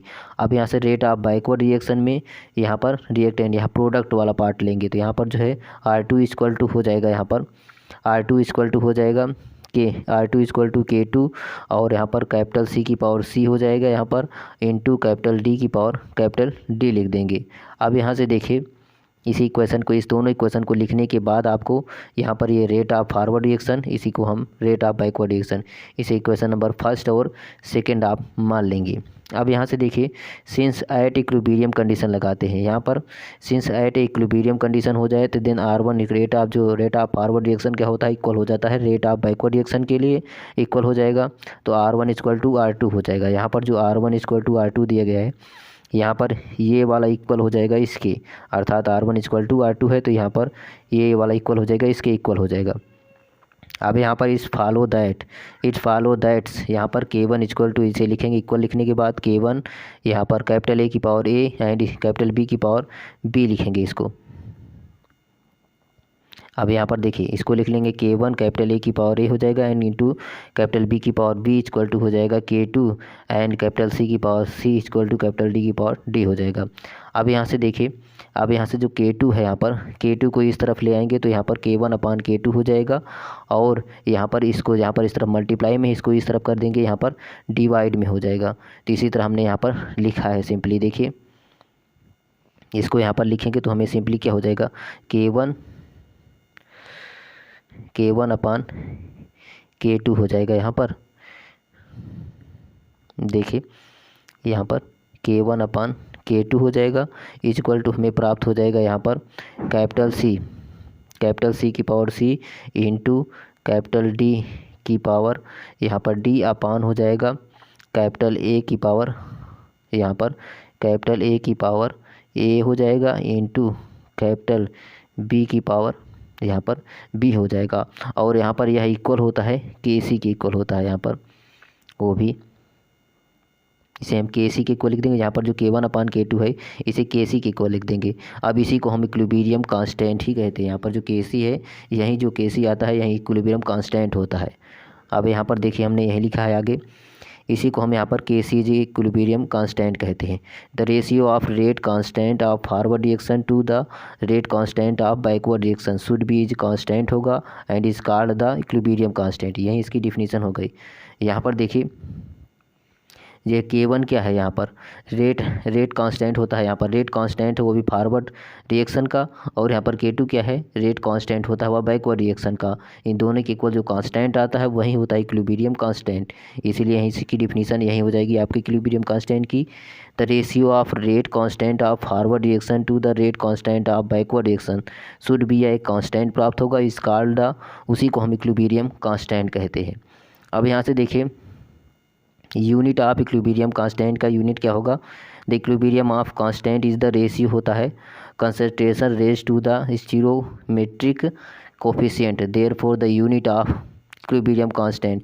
देखिए यहाँ पर यूनिट ऑफ जो है यहाँ पर इक्विलिब्रियम कांस्टेंट की जो यूनिट होती है यहाँ पर ये यूनिट है मोल इंटू यल की पावर, यल इनवर्स है, अर्थात यहाँ पर हो जाएगा मोल बटा यल, मोल प्रति लीटर यहाँ पर into power del A N होता है। यही इसका यहाँ पर यूनिट होता है, इसका यूनिट यही है। जहाँ पर डेल एन क्या है, सम ऑफ स्टीरियोमेट्रिक कोफिशिएंट होता है product minus sum of stoichiometric coefficient of reactant, यहाँ पर इन दोनों का माइनस होता है यहाँ पर। अब यहाँ पर देखिए यूनिट ऑफ इक्विलिब्रियम कांस्टेंट यहाँ पर हो गया। अब चलिए यहाँ से हम सेक्शन सी पार्ट पढ़ते हैं। देखिए सेक्शन सी है खंड सा, जिसे हम लॉन्ग आंसर टाइप क्वेश्चन कहेंगे। यहाँ पर देखिए लॉन्ग आंसर टाइप क्वेश्चन जिसे हम दीर्घोत्तरीय प्रश्न कहेंगे। अब यहाँ पर देखिए नोट में क्या है, नोट में है कि यहाँ पर attempt any 2 question out of 4 question, each question carries 15 marks, right answer each question about 475 word. अब यहाँ पर देखिए सेक्शन सी में आपको टोटल 4 क्वेश्चन दिए जाएंगे, जिनमें से सिर्फ 2 ही क्वेश्चन का आपको आंसर देना है।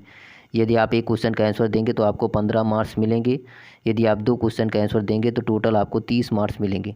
तो चलिए क्वेश्चन को स्टार्ट करते हैं। यहाँ पर क्वेश्चन क्या है, पहला क्वेश्चन है, अभी हमने यहाँ पर जो क्वेश्चन बताया KP और KC, यहाँ पर हमने जो KC बताया है, KC कैसे ज्ञात किया जाता है, इसी तरह सेम यहाँ पर जो है इसी तरह आपको KP भी ज्ञात करना है। बस आपको कांस्टेंट यहाँ पर P लिख देंगे तो यहीं की क्वेश्चन आपका KP हो जाता है।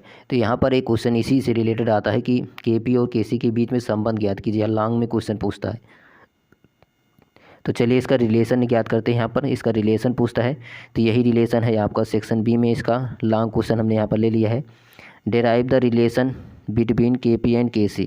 यहाँ पर आपको यहाँ पर रिलेशन बिटवीन अब KP और KC के बीच में रिलेशन ज्ञात करना है। अब आपको यहाँ पर जो पीछे वाला क्वेश्चन लिखा था हमने यहाँ पर इक्विलिब्रियम कांस्टेंट, उसको भी यहाँ पर आप लिख लेंगे, उसके बाद आपको यहाँ पर आगे लिखेंगे इसको। देखिए यहाँ पर सबसे पहले इसका सोल्यूशन में लिखेंगे relation between KP and KC, दोनों इक्विलिब्रियम ही कांस्टेंट है।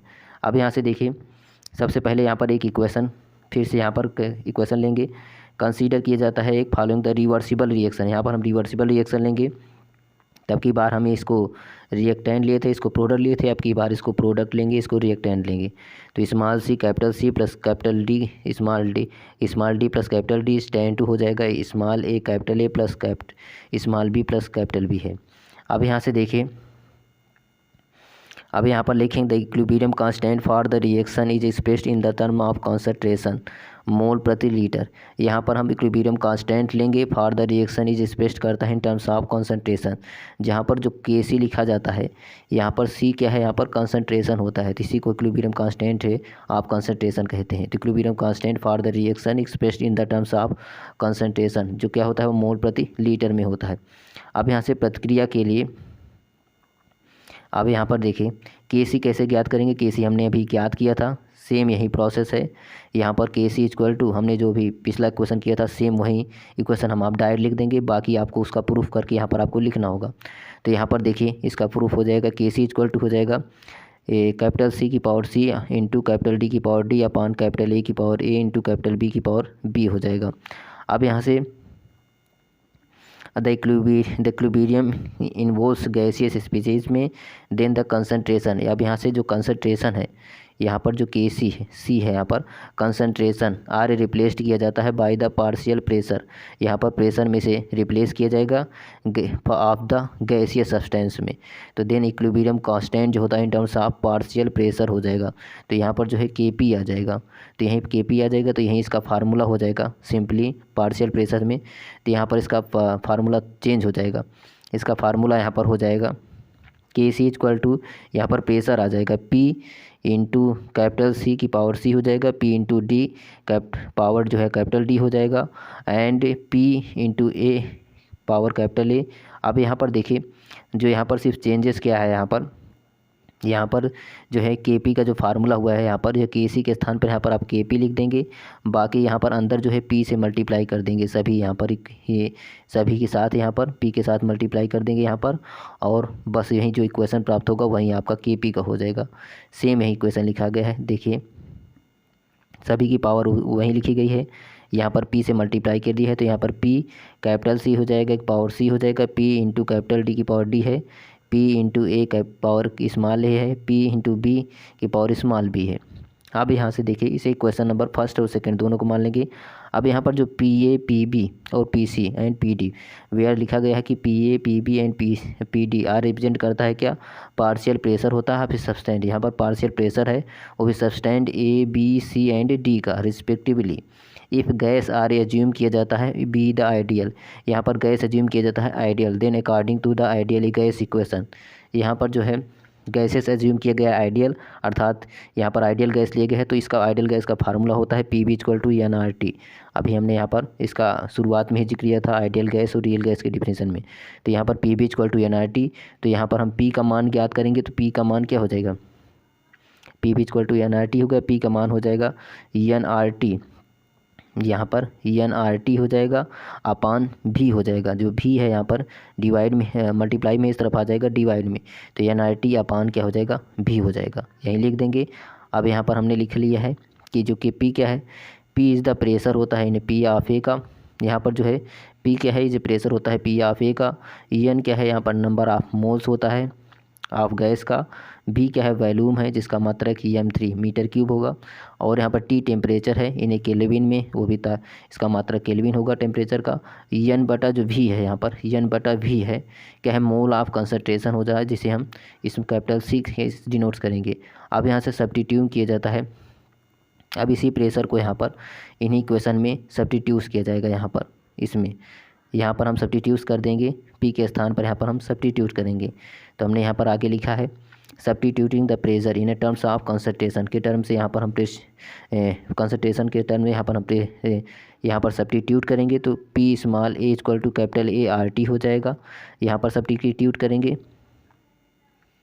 देखिए P इक्वल टू यहाँ पर ए कैपिटल आर टी हो जाएगा, पी बी इक्वल टू क्या होगा capital B into R T P यहाँ पर लिखेंगे, और पी सी इक्वल टू यहाँ पर लिखेंगे capital C into R T हो जाएगा, and P D equal to लिखेंगे कैपिटल डी आर टी। अब इसी को यहाँ पर हम सब्स्टिट्यूट कर देंगे इस इक्वेशन में के पी, यहाँ पर हमने जो इक्वेशन लिया है यहाँ पर यहाँ पर के पी है, ध्यान से रखना यहाँ पर के पी से बना लेना। अब इसी में यहाँ पर हम पी के स्थान पर सभी को यहाँ पर लिख देंगे, यहाँ पर आर टी पी, अब इसे पी ऑफ सी के कल क्या लिख देंगे आर टी, यही हमने लिखा है आर टी। देखिए R T capital C equal to यहाँ पर P C equal to capital C R T, यही सब्स्टिट्यूट कर देंगे, तब हमें इक्वेशन क्या प्राप्त हो जाएगा, देखिए यही इक्वेशन हमें प्राप्त हो जाएगा के पी इक्वल टू हो जाएगा कैपिटल सी आर टी की पावर सी हो जाएगा, सभी की पावर सी हो जाएगा। अब यहाँ से कैपिटल डी के आर टी की पावर डी हो जाएगा, कैपिटल ए आर टी की पावर ए हो जाएगा, और कैपिटल बी आर टी की पावर सी हो जाएगा। यहाँ पर ये सभी की पावर है, ध्यान रखना ये पूरे की पावर है, यहाँ पर डी है, यहाँ पर भी पूरे की पावर ए है, और यहाँ पर भी पूरे की पावर भी है। अब यहाँ से देखिए सभी की पावर को हम यहाँ पर अलग करते हैं। जो पावर यहाँ पर सी दिया गया है इस सभी की पावर को यहाँ पर हम अलग करेंगे। तो पावर यहाँ पर अलग करेंगे तो हमें क्या प्राप्त होगा, तो ध्यान रखिएगा। अब इसी में हम पावर जब अलग करेंगे तो यहाँ पर जो है कैपिटल सी की पावर सी को हम यहाँ पर अलग से एक साथ लिख लेंगे।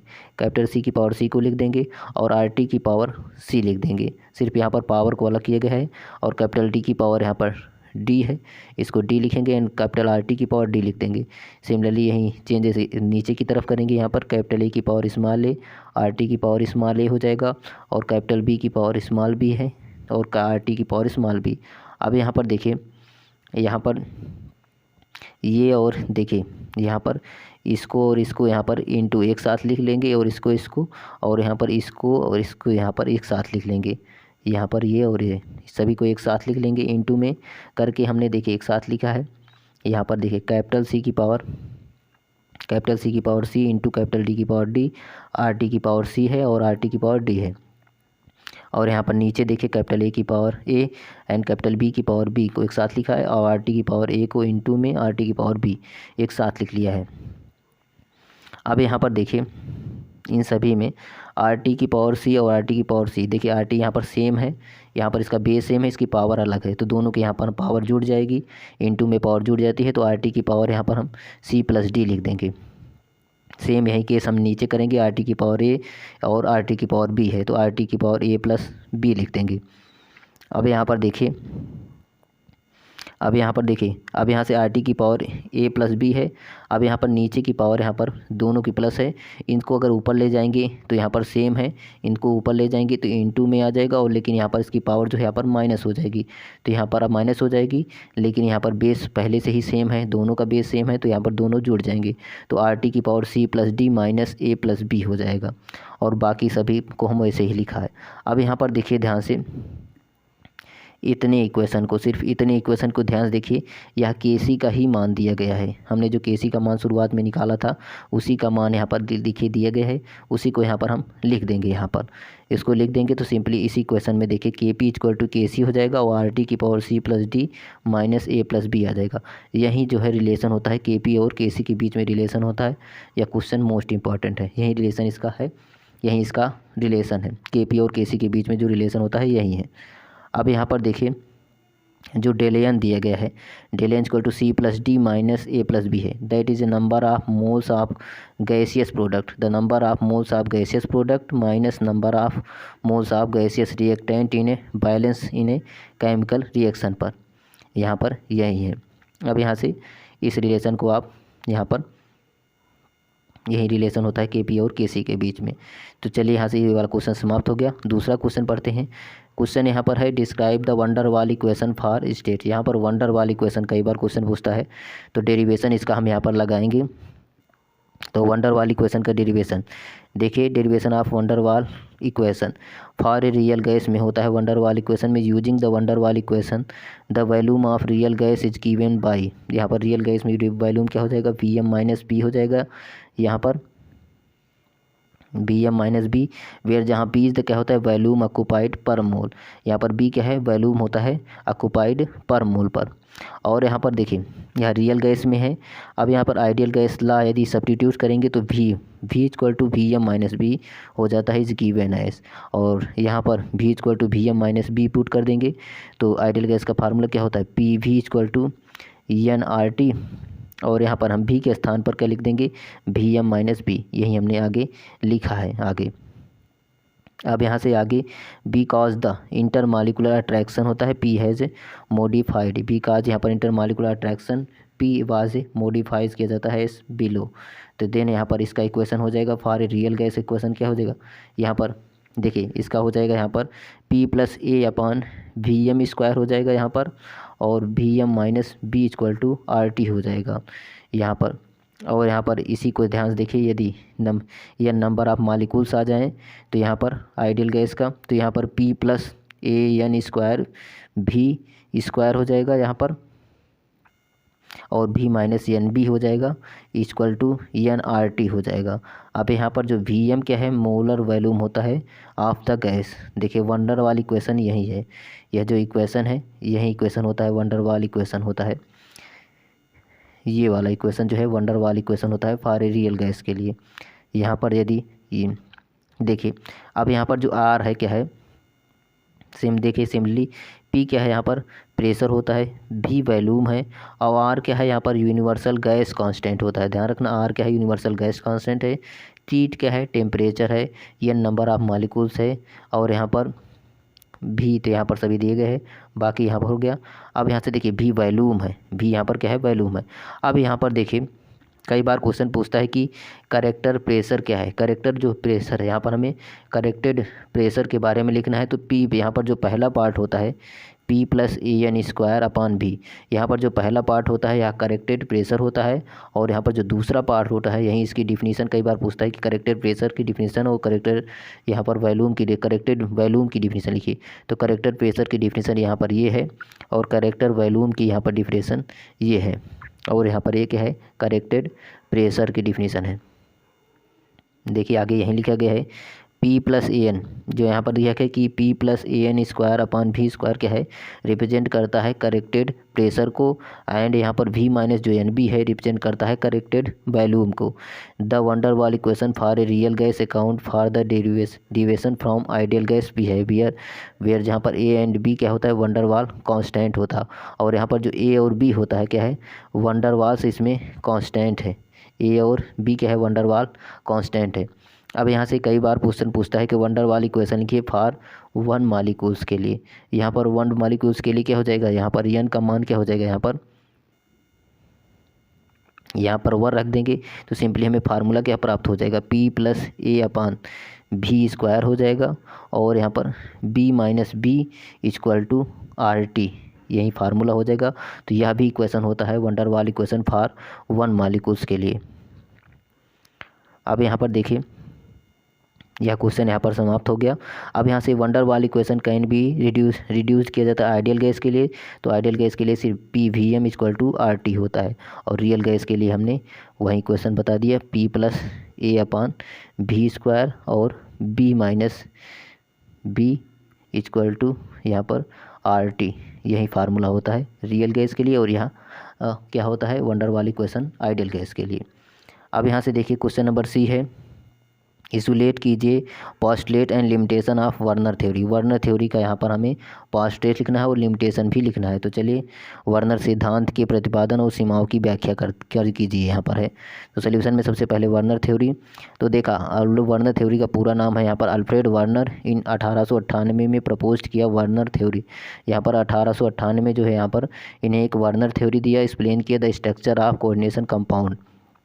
यहाँ पर जो है अल्फ्रेड वर्नर ने 1898 में समन्वय यहाँ पर समन्वय यौगिक की संरचना को यहाँ पर जो स्ट्रक्चर ऑफ कोऑर्डिनेशन कंपाउंड के बारे में एक्सप्लेन किया वह 1898 में किया था, जिनका पूरा नाम क्या है अल्फ्रेड वर्नर है। अब यहाँ से अल्फ्रेड वर्नर ने एक्सपेरिमेंट क्या किया था, अब देखिए वर्नर ने एक्सपेरिमेंट किया था by mixing AgNO3 silver nitrate और CuCl3, यहाँ पर CuCl3 और 6NH3 all A 3 chloride ion got a converted हो जाता है AgCl सिल्वर क्लोराइड में। हाउएवर व्हेन जब AgNO3 वाजे मिक्स्ड किया जाता है CuCl3 एंड 5NH3 तो then two moles of AgCl were are a format, तब यहाँ पर AgCl आर फॉर्मेट होता है।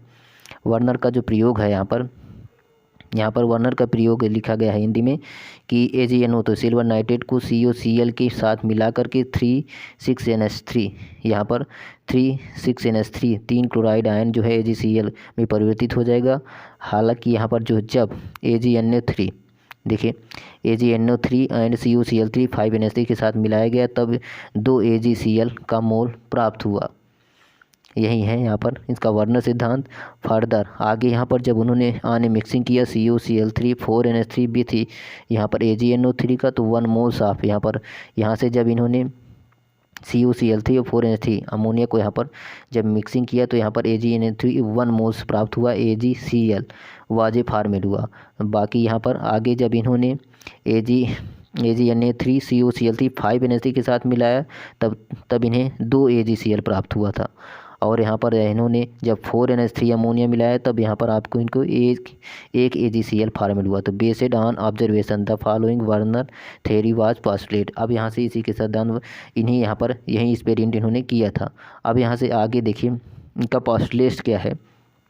यहाँ पर postulates of Werner theory main यहाँ पर पॉस्टुलेट क्या किया था कि एक central metal item in a coordination compound exhibit करता है टू टाइप्स ऑफ वैलेंसी, नेमली एक प्राइमरी एंड सेकेंडरी लिंकेज या आर वैलेंसी। यहाँ पर इन्होंने बताया कि जो कोऑर्डिनेशन कंपाउंड में एग्जिस्ट करता है वो दो टाइप की वैलेंसी होती है। एक पहला जो होता है वह प्राइमरी वैलेंसी या प्राइमरी लिंकेज या सेकेंडरी वैलेंसी या सेकेंडरी लिंकेज होता है। अर्थात यहाँ पर सामान्य यौगिक में केंद्रीय धातु परमाणु जो होता है वह दो संयोजकता के प्रकार को प्रदर्शित करता है, अर्थात प्राथमिक या द्वितीयक संबंध या संयोजकता, प्राथमिक संयोजकता या द्वितीयक संयोजकता। यही इन्होंने बताया था। पहला इसका पॉस्टुलेट्स है। दूसरा यहाँ पर इन्होंने बताया था कि प्राइमरी लिंकेज आर आयनाइजेबल होते हैं। यहाँ पर जो प्राइमरी लिंकेज प्राइमरी वैलेंसी जो होती है लिंकेज होती है आर आयन सेटिस्फाई करता है निगेटिव आयन को। यहाँ पर जो प्राथमिक संबंध आयनीकरण योग्य होते हैं और इनका नकारात्मक आयनों से भी संतुष्ट होते हैं। यहाँ पर कह रहा है जो प्राइमरी लिंकेज होता है वो आयनाइजेबल होता है, आर सेटिस्फाई करता है किसको, वह निगेटिव आयन को। उन्होंने सिर्फ यही दिया था कि प्राइमरी लिंकेज यहाँ पर प्राइमरी वैलेंसी जो होती है प्राइमरी संयोजकता जो है आर एनर्जेबल होते हैं, आर जो सेटिस्फाई करते हैं किसको, निगेटिव आयन को। और यहाँ पर इन्होंने बताया कि जो सेकेंडरी लिंकेज होता है वह नॉन आयनाइजेबल होता है। यहाँ पर सेकेंडरी लिंकेज क्या है, नॉन आयनाइजेबल होता है, दे आर सेटिस्फाई करता है बाय निगेटिव आयन। यहाँ पर देखिए जो सेकेंडरी आयन होता है यहाँ पर सेकेंडरी वैलेंसी है वह क्या है, नॉन आयनाइजेबल होता है, दे आर सेटिस्फाई करता है वह निगेटिव आयन के। Also secondary valence is fixed होता है फॉर एनी मेटल के लिए एंड इज इक्वल होता है वह कोऑर्डिनेशन नंबर के लिए। कह रहा है कि यहाँ पर जो सेकेंडरी वैलेंस होता है वह फिक्स्ड होता है फॉर एनी मेटल के लिए और इक्वल होता है वह कोऑर्डिनेशन नंबर। यहाँ पर द्वितीय लिंकेज जो होता है वह गैर आयनीकरण योग्य होते हैं, अर्थात नॉन आयनाइजेबल होते हैं। ये ऋणात्मक आयनों से यहाँ पर ऋणात्मक सेटिस्फाई करता है ऋणात्मक आयन को, निगेटिव आयन को। और साथ ही साथ यहाँ पर द्वितीय संयोजकता किसी भी धातु के लिए वह निश्चित होती है और इसकी जो समन्वय संख्या भी बराबर होती है, अर्थात कोऑर्डिनेशन नंबर जो है इसका बराबर होता है। यहाँ से दूसरा पॉस्टुलेट है। तीसरा पॉस्टुलेट इसका है कि the ion bounded by secondary linkage to the metal is bit characteristic spatial arrangement होता है corresponding to different coordination number के साथ। धातु के द्वितीयक संबंधों से बंधे आयन जो होते हैं वह विभिन्न समन्वय संख्या के अनुरूप विशिष्ट स्थानिक व्यवस्था को प्रदर्शित करते हैं। यही इसका तीसरा पॉस्टुलेट है। अब यहाँ से देखिए प्राइमरी और सेकेंडरी वैलेंसी इसका डिफरेंस यहाँ पर देखिए, यहाँ से इसका जो है क्वेश्चन यहाँ से समाप्त होता है दूसरा क्वेश्चन इसका। लेकिन यहाँ पर कई क्वेश्चन यहाँ से आते हैं, इसका लिमिटेशन हम नीचे बताएंगे। और एक क्वेश्चन कई बार यहाँ पर शॉर्ट नोट में यह भी पूछ देता है कि डिफरेंस बिटवीन प्राइमरी और secondary valency in a coordination compound. Werner ने जो यहाँ पर बताया था कि प्राइमरी और सेकेंडरी वैलेंसी होता है उसका जो यहाँ पर अंतर क्या है, इसके अंतर भी कई बार पूछता है। तो अंतर के लिए यहाँ पर हमने यहाँ पर लिखा है अंतर इसमें क्या होता है प्राइमरी वैलेंसी और सेकेंडरी वैलेंसी में। तो प्राइमरी वैलेंसी क्या होता है, आयनाइजेबल होता है। सेकेंडरी वैलेंसी क्या होता है, नॉन आयनाइजेबल होता है। यही कंडीशन हमने भी पॉस्टुलेट में बताया था, इसका अंतर यही हो जाता है। दूसरा यहाँ पर होता है जो प्राइमरी वैलेंसी होता है वह सेटिस्फाई करता है चार्ज आयन को, आवेशित आयन से यह संतुष्ट होता है, आवेशित आयन को यहाँ पर सेटिस्फाई करता है। और जो यहाँ पर सेकेंडरी वैलेंसी क्या होता है वह लिगेंड को यहाँ पर संतुष्ट करता है, सेटिस्फाई करता है किसको, लिगेंड्स को। अब यहाँ से देखिए तीसरा इसका अंतर क्या है, प्राइमरी वैलेंसी जो है does not help in the structure of complex. यहाँ पर पहले प्राइमरी वैलेंसी जो होता है वह डज नॉट हेल्प करता है, वह हेल्प नहीं करता स्ट्रक्चर ऑफ कॉम्प्लेक्स को बनने में। तो यहाँ पर जो सेकेंडरी वैलेंसी होता है वह in the structure of complex द्वितीय संयोजकता संकुल की यहाँ संरचना में सहायता करता है। अब यहाँ से जो स्ट्रक्चर ऑफ कॉम्प्लेक्स होता है उसमें प्राइमरी वैलेंसी सहायता नहीं करता है, डज नॉट हेल्प करता है, और सेकेंडरी वैलेंसी यहाँ पर हेल्प करता है स्ट्रक्चर को बनाने में। अब यहाँ से आगे है तीसरा इसका अंतर हो गया। चौथा इसका है इट इज़ आल्सो फंक्शन होता है वापस सेकेंडरी वैलेंसी का। यहाँ पर जो प्राइमरी वैलेंसी है यहाँ पर इट कैन आल्सो, देखिए जो यहाँ पर जो प्राइमरी वैलेंसी होता है इट इज आल्सो फंक्शन होता है वह सेकेंडरी वैलेंसी या द्वितीय संयोजक के रूप में भी कार्य करता है, अर्थात सेकेंडरी वैलेंसी। और यहाँ पर जो है इट कैन नॉट भी फंक्शन होता हुआ प्राइमरी वैलेंसी। यहाँ पर जो है जो प्राइमरी वैलेंसी है द्वितीय संयोजकता के रूप में काम भी करता है, लेकिन यहाँ पर जो सेकेंडरी वैलेंसी है इट कैन नॉट भी फंक्शन होता हुआ प्राइमरी वैलेंसी का। लेकिन प्राइमरी वैलेंसी व सेकेंडरी वैलेंसी में यहाँ पर संयोजकता के रूप में कार्य करता है, लेकिन जो सेकेंडरी वैलेंसी है वह प्राइमरी वैलेंसी के रूप में कार्य नहीं करता है। अब यहाँ से देखिए limitation of Werner theory. Werner सिद्धांत की जो लिमिटेशन है यहाँ पर है, सिद्धांत की सीमाएं क्या है। अब यहाँ पर इनका सीमा जो है यहाँ पर वर्नर थ्योरी का सीमा जो यहाँ पर लिमिटेशन है, कहाँ इनका फेल हो गया इनका प्रयोग। तो यहाँ पर इनका फेल कैसे प्रयोग होगा, यहाँ पर फेल हो गया इनका प्रयोग। तो यहाँ पर देखिए it's fail explain to magnetic colour and optical property show by the coordination compound में। यहाँ पर जो है इनका सिद्धांत फेल हो गया मैग्नेटिक चुंबकत्व और कलर और optical property shown by coordination compound. Coordination compound में इनका मैग्नेटिक कलर और ऑप्टिकल प्रॉपर्टी को यहाँ इन्होंने एक्सप्लेन नहीं कर पाया, इसलिए यहाँ इसका सिद्धांत है यहाँ पर फेल हो गया। तो यह समन्वय यौगिक द्वारा दिखाए गए चुंबकीय रंग और ऑप्टिकल गुणों की व्याख्या करने में यह विफल रहा। इन दोनों की सभी की व्याख्या नहीं कर पाया, एक्सप्लेन नहीं कर पाया। मैग्नेटिक कलर और ऑप्टिकल प्रॉपर्टी के बारे में जो है कोऑर्डिनेशन कंपाउंड में यह एक्सप्लेन नहीं कर पाया, इसलिए इनका यहाँ फेल हो गया। अब यहाँ से दूसरा यहाँ पर इनका लिमिटेशन क्या है, इट फेल्ड हो गए to explain the reason why all element do not coordination compound. इसका कारण बताने में विफल रहे कि सभी तत्व जो है समन्वय यौगिक क्यों नहीं बनाते। यहाँ पर इन्होंने यह नहीं बता पाया कि समन्वय सभी जो है यहाँ पर कोऑर्डिनेशन कंपाउंड क्यों नहीं बनाते, इनके बारे में यहाँ फेल हो गया इनका वर्नर सिद्धांत। अब तीसरा इसका जो यहाँ पर है लिमिटेशन है, it fail to explain the directional property of bond in a coordination compound. यह समन्वय यौगिक में जो बंधों के दिशात्मक गुणों की व्याख्या करने में भी इनका विफल हो गए। यही तीसरा इनका लिमिटेशन हो गया।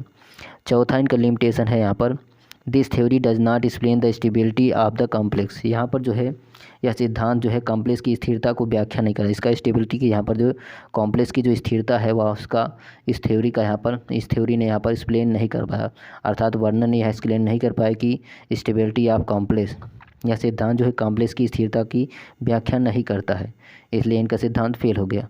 पांचवा इसका है, दिस थ्योरी जो थ्योरी है Werner theory could not explain the nature of complex. या कॉम्प्लेक्स के नेचर को भी यह एक्सप्लेन नहीं कर पाया, यहाँ पर ये विफल रहे। यहाँ से इनका पांचों लिमिटेशन है, यहाँ पर 5 लिमिटेशन हमने बता दिया है, यही इनकी लिमिटेशन होता है वर्नर थ्योरी की। अब यहाँ से देखिए कुछ आईपीएसी नेम है यहाँ पर, जैसे IUPAC names for following compounds. यहाँ पर जैसे CuNH3 का यहाँ पर 4 है और H2O का यहाँ पर 2 है और Cl3 है, इनका यहाँ पर आईपीएसी नेम क्या होगा। और K3FeCN6 इसका यहाँ पर आईपीएसी क्या होगा। तो यहाँ पर देखिए पहला आईपीएसी है यहाँ पर हो जाएगा, यहाँ पर ये न्यूट्रल आयन है, इनका यदि हम इसका निकालेंगे क्या कहते हैं कोबाल्ट का, यदि हम यहाँ पर निकालेंगे इनका यहाँ पर देखिए यहाँ पर यदि हम कोबाल्ट का यहाँ पर ऑक्सीडेशन नंबर निकालेंगे तो इनका देखिए यह न्यूट्रल आयन है, इन सभी का 0 हो जाएगा इक्वल टू 3, इसका 3 ही आ जाएगा यहाँ पर कोऑर्डिनेशन इसका ऑक्सीडेशन नंबर। तो इसका यहाँ पर नेम हो जाएगा टेट्राएमीन। देखिए यहाँ पर टेट्राएमीन और यहाँ पर डाई एक्वा H2O का यहाँ पर एक्वा कोबाल्ट थर्ड क्लोराइड हो जाएगा यहाँ पर इसका। और यहाँ पर जो है K3FeCN6 है, यहाँ पर इनका नाम क्या हो जाएगा, यहाँ पर इनका नाम हो जाएगा हेक्सा। देखिए पोटेशियम सबसे पहले बाहर है तो पोटेशियम हो जाएगा, उसके बाद हेक्सासाइनो फेरट थर्ड हो जाएगा। यहाँ पर थर्ड इसलिए होगा, थर्ड इसका यहाँ पर ऑक्सीडेशन नंबर निकालते हैं, तो ऑक्सीडेशन नंबर कैसे निकालेंगे कि यहाँ पर कोई +1 होता है, तो यहाँ पर हो जाएगा +1 ये प्लस यहाँ पर Fe का निकालना है तो X हो जाएगा।